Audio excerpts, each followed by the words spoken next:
Hello, my name is Victor Formello.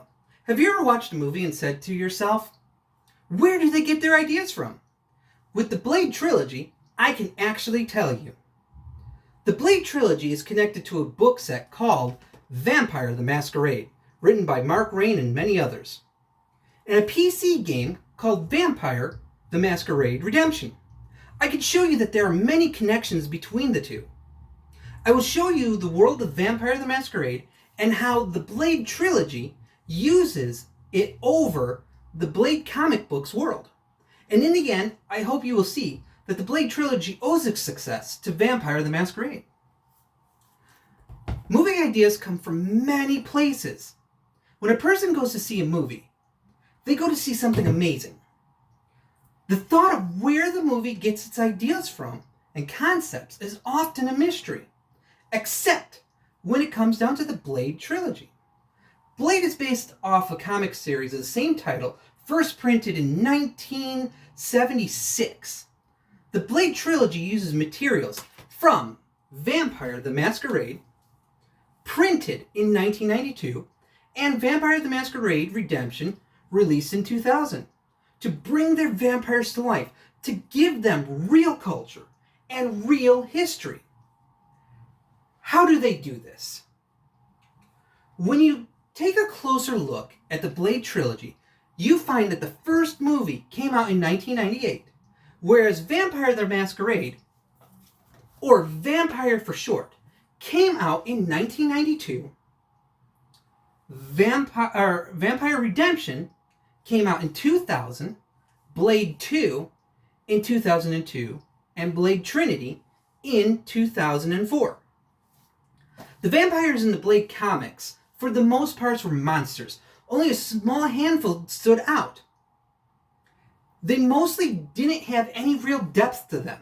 You saw most of them as being just there or getting killed by Blade. The vampires in the Blade movies, on the other hand, have a history, a culture, a language, goals, and even a god or two. And there are different types. Vampire introduced the world to 14 different types of vampires in 1993. Written by Andrew Greenberg and many others in 5 years before the first Blade movie. Each with their own powers, their own goals, beliefs, and cultures. Let's look a little closer at the different vampire types found throughout the Blade trilogy that are also in Vampire the Masquerade.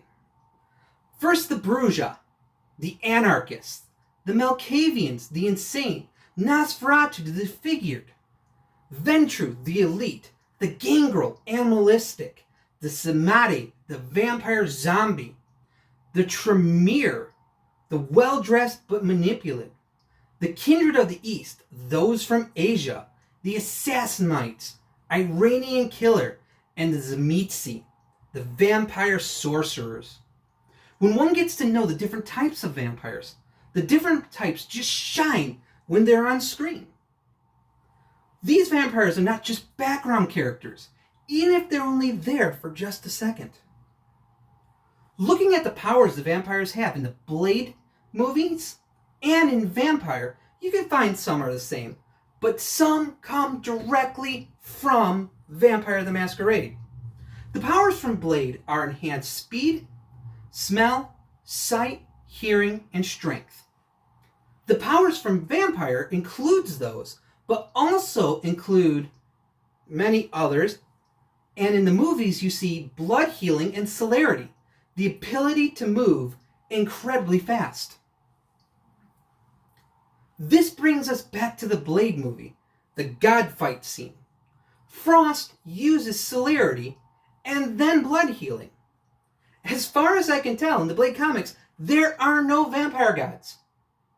However, in Vampire the Masquerade, there are lots of mentions about ancient beings that can be resurrected through various rituals, which includes the likes of Count Dracula. Now that you know a little bit about Vampire, let's talk about how it shows itself in the Blade trilogy. When you look very closely at the Blade comics, most of the characters are one-dimensional. In Vampire, on the other hand, many of the characters have multi-dimensional character traits, even lore attached to them, which makes for a better and more believable character and story. When you look at the different characters from Blade, these vampires are not just bloodsuckers. So let's look a little closer at a couple of them. Deacon Frost from Blade, Norrington, 1998. Clan Bruja, he is a rebel. He wants to change the status quo. He does not want to hide in the shadows, which is what the Masquerade is about. He wants to make himself a vampire god. The Blood Pack, Blade 2, Toro, 2002, is a group of vampires from different clans come together for one purpose, to hunt down Blade. They each have different skills, weapons, languages, looks, and they're all from all around the world. The main concept of this is from Vampire Redemption, which different vampire clans come together to fight for the same cause. Dracula from Blade Trinity, Goyer, 2004. In Vampire, he is of the clan Tzimisce. He is feared and admired. He is just as likely to kill you as work with you. He can use the power of magic and science. In Blade Trinity, he was created through magic. He's the first vampire, and he can also use magic. Now, you've seen how the characters fit in with Vampire. Let's look at how the World of Blade trilogy fits into Vampire the Masquerade.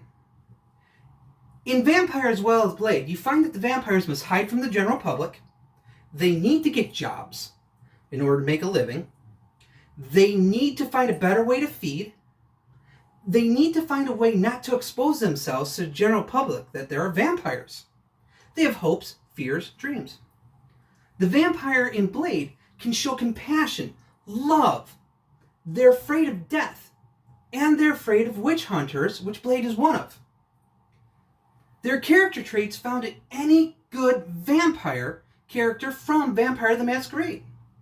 When it comes to the powers, such as healing, a vampire must stand still in order to heal. And you see Deacon Frost do just this when he is fighting Blade in the first movie.